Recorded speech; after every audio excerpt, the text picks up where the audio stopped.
Hello, I'm the Pink Phantom, and this is my podcast. Join me as I delve into the world of games and gaming, and especially old school RPGs. Together, let's voyage into the astral realm and check out my Phantom Thoughts. All right, folks, before getting into the podcast, I just want to remind everybody that RPGaDay 2026 is coming up in the month of August. If you want to see the prompts, go to autocratic.com or castingshadowsblog.com and check those out. Those links are in the show notes. And start getting hyped about celebrating RPGs and your love for RPGs and your experiences with RPGs for a solid month. Whether it's just looking at other people's content RPGaDay or participating yourself. And I encourage you to at least try it once, whether you do it every day or whether you do it on a weekly basis or just every once in a while or at the end of the month. Get hyped. RPGaDay 2026. All right, it is bundle time. We've got several bundles, most of them bundle of holding, but we do have one from Humble Bundle. Humble Bundle the Humble Bundle is the bundle of frogs. So this bundle is from Paizo, and it centers around, of course, Pathfinder. It's got 3 different levels, a 7-item bundle, 24-item, 39-item, and 40 bundle. And as you can probably tell, if you're familiar with what Humble Bundle's been doing, when there's a difference of 1 between the 2 top tiers, that single difference is a physical book of some kind, or some kind of physical thing, usually a physical book. So the 7-item bundle is $5, and it has the Pathfinder 2nd Edition Beginner Box, the Pathfinder Core GM Screen, Character Sheet Pack, a couple of adventures, some looks like some battle maps, and Paizo printables. Welcome Pack Demo Adventure Last Croak. Frogs, get it? All right, the second tier is 24 items for $15. It has more maps, a lot more maps, a lot of scenarios from the Pathfinder Society scenarios, adventures essentially. The Pathfinder Monster Core, the Pathfinder GM Core, the Pathfinder Player Core, Pathfinder Tales, another adventure. So, and then plus all the things from the previous size of the bundle. The 39-item bundle adds several adventure paths, the different parts of those adventure paths. Also, the Last Omens World Guide and Last Omens Character Guide. And more adventures and player options. And then, of course, we get to that was a 39-item bundle for $30. And then the 40-item bundle for $40, so $10 more. And the physical item you get is the Pathfinder Game Night Dawn of the Frogs box set. It also details that there will be an additional cost for shipping, depending on where you're located. In the US, $11 to $18, Canada, $18, Europe, $24, and the rest of the world, $20 to $33. And that is a box set adventure specifically designed for new players. So moving on over to the bundle of holding, we have the Thrones and Bones bundle, Mythic Fantasy Adventures for Tales of the Valiant and 5e. This is one of the 2-tier bundles, with the basic setting collection being $9.95, and then the Power Up Adventure Collection. Right now, the threshold price is $20.30. So this has the Norngard campaign setting, the player's guides for both Tales of the Valiant and D&D 5e, city maps, and the Apterganger's Challenge, which is an introductory adventure, and then the The adventure collection includes a 3-scenario compilation, a 7-scenario anthology, and 3 standalone adventures for levels 4 through 7. The next bundle is Vast Grim, sordid space opera horror role-playing based on Morkborg. This is just a single tier, $9.95 for the entire bundle. So this includes the Vast Grim Skeleton Crew rules, the Introductory Adventurer, a Grim Outlook, and the Adventure Source books, No Safe Haven, Helltrap Barges, and Into the Asteroid, as well as the Grim Solitude solo rules, and the 28mm Skirmish Miniatures rulebook, Squirmish. And that is spelled SQWU. Wow, I really messed that up. SQWU with an umlaut over it, RMISH. Squirmish. The next bundle is another 1-tier bundle. This one's for $17.95. Is the Old School Generators bundle. 7 D1000 Master Tables books, Dungeon Generator, and more. Random tables for old school role playing from Kent David Kelly. And that $17.95 gets you 13 complete titles in their generative collection as DRM free ebooks. All 7 D1000 Master Table supplements, Magical Swords 1 and Magical Swords 2, Magical Armor and Shields, Rods, Staves and Wands, Magic Potions, Magic Scrolls, and Miscellaneous Magic, plus the Old School Dungeon Generator, Game World Generator Deluxe Edition, Monster Generator, D100 NPC Generator, and put them all together with the Adventure Generator. And then the last 2 Bundle of Holding bundles are related. They are Orbital Blues, the indie space western tabletop role-playing game. This is 2 tiers. The starter collection of $7.95 and the bonus collection currently $18.29 to power up to that. The starter collection has the complete Orbital Rules core rulebook plus the free quick start set and Unchained Melody, along with 2 full-length adventures, All That Glitters, and RPGaDay Saudade. I don't know if I said that second one right. And then the bonus collection includes the sandbox setting, A Starborn Resistance, the adventures Everjoy and Trouble at the Rock of Tariq, and the evocative Orbital Blues art book, Wayward Stars. And I'm pretty sure this is supposed to be a way to play something along the lines of Cowboy Bebop. So the second bundle is Orbital Blues Afterburn, recent role-playing supplements for Orbital Blues. This is 1 tier. It's $9.95, and you get all 3 titles in the Afterburn collection, the Afterburn source book, the scenario anthology Rogue Anthems, and the solo adventure The Wanderer. And as a convenience to their customers, they include 4 free quick start rule sets for the recent and forthcoming Soul Muppet RPGs, Doom Spiral, Mad as Hell, Paint the Town Red, and the mythic Greek fantasy Atropos, launching soon on Kickstarter. You would need the core rulebook from that previous bundle to play all of this. And now I'm side-eyeing the DVD collection of Cowboy Bebop sitting on my shelf over here. So there is that. But that's it for the bundles for this time.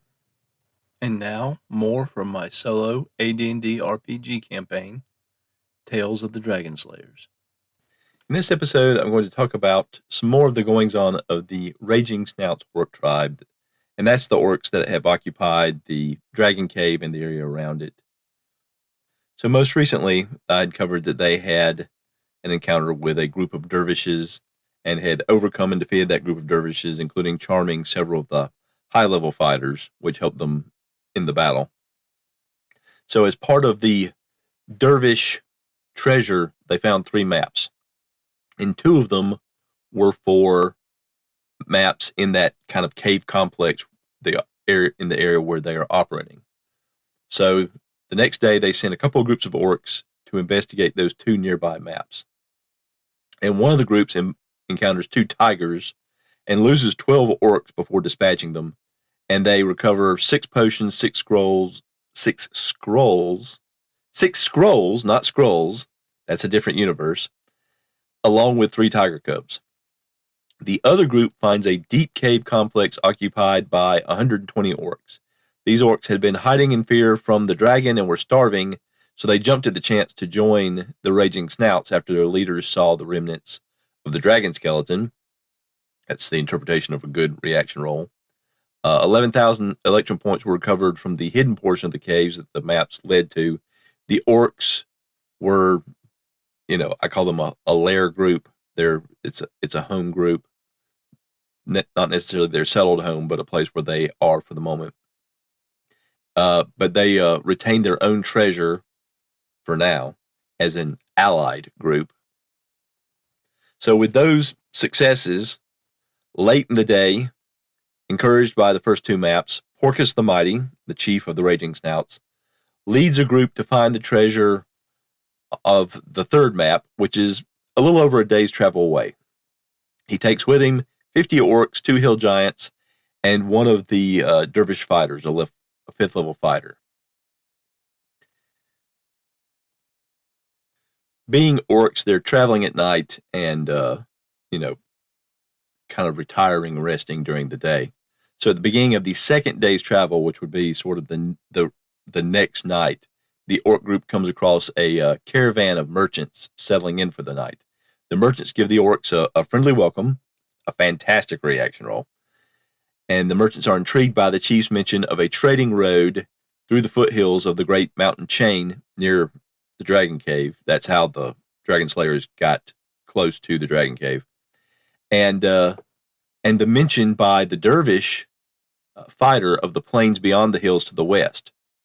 So a bargain is made, protection from the merchants, use of their mercenaries to help further secure the area, and the orcs will dissuade other traders from the route. So that'll give the merchants kind of a monopoly on anything they find worth trading with, to the west. The orcs will receive a portion of the value of the trade goods that are moved along the route. And so the deal is seemingly secured by the caravan's strongbox full of gold.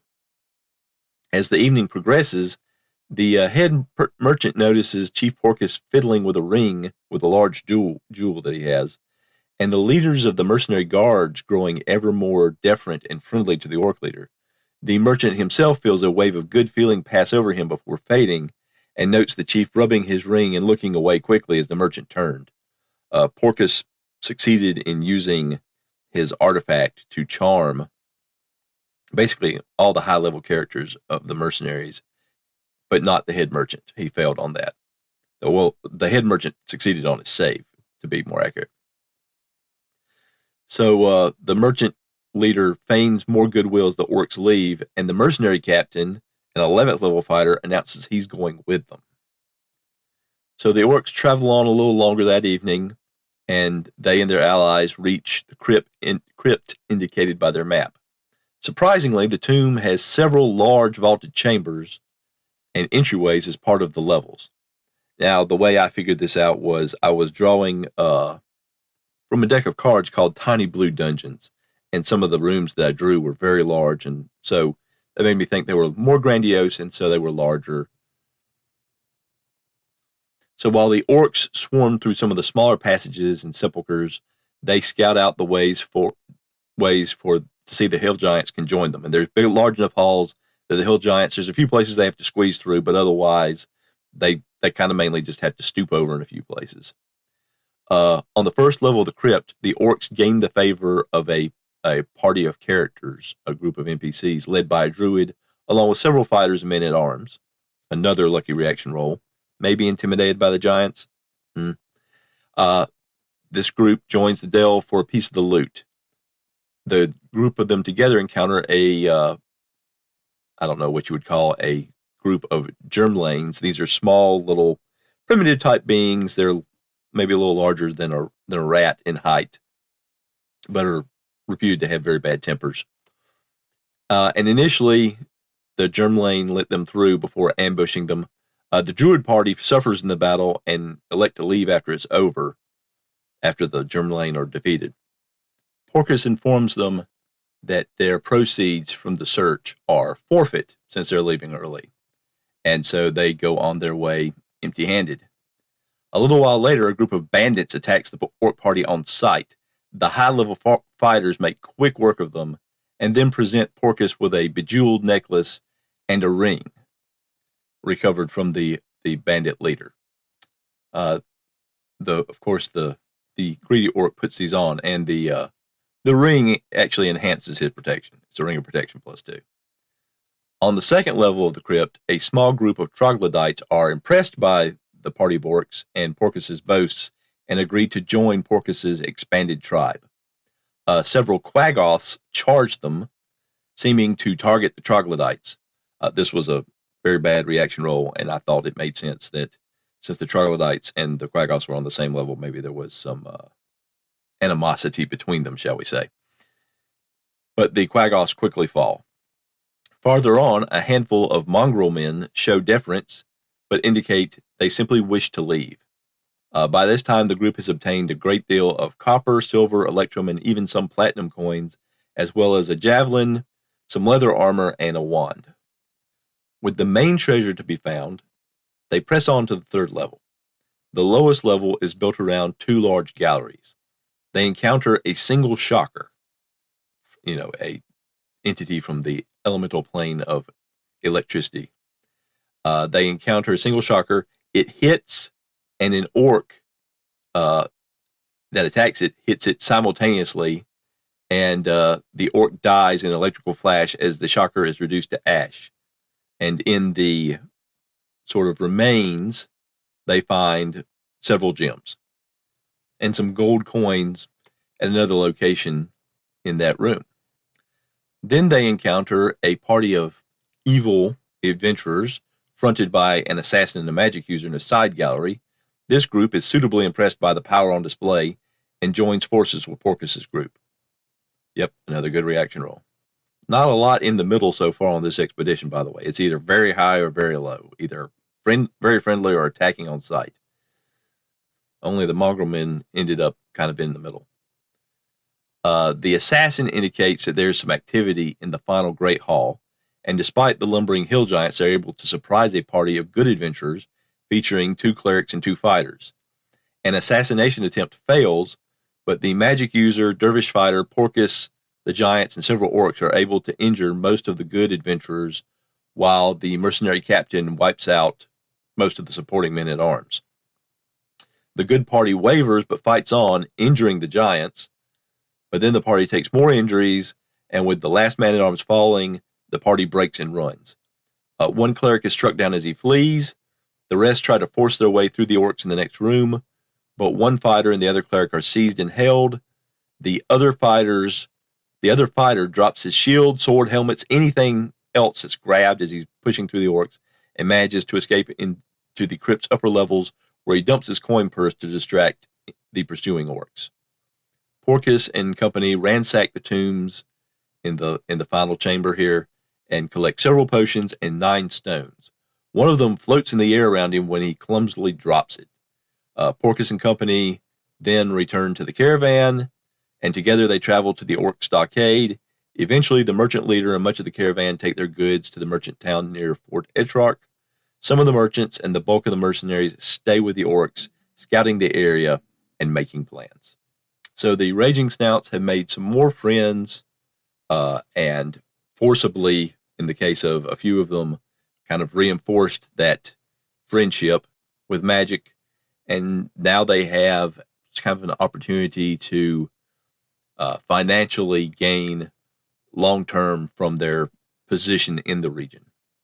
So, quite a formidable power building to the northwest of the fort, where some of the Dragon Slayers are currently recruiting and rebuilding their forces. The opening theme of this podcast was Strength of the Titans, and the closing music is Late Night Radio, both from Kevin MacLeod at Incompetech.com, licensed under Creative Commons by Attribution 4.0 license. If you have any thoughts or feedback, you can get in touch with me by leaving me a voice message on my Google Voice number, 864-209-1441. That's 864-209-1441. Or through SpeakPipe at www.speakpipe.com/Phantom Thoughts. That's www.speakpipe.com/Phantom Thoughts. Or you can send me a message or an audio file on Discord, where I can be found the Pink Phantom, or through email, phantomthoughtspodcast@gmail.com. That's phantomthoughtspodcast@gmail.com. I don't have to play or read your feedback on the podcast if that is not your preference. Just let me know.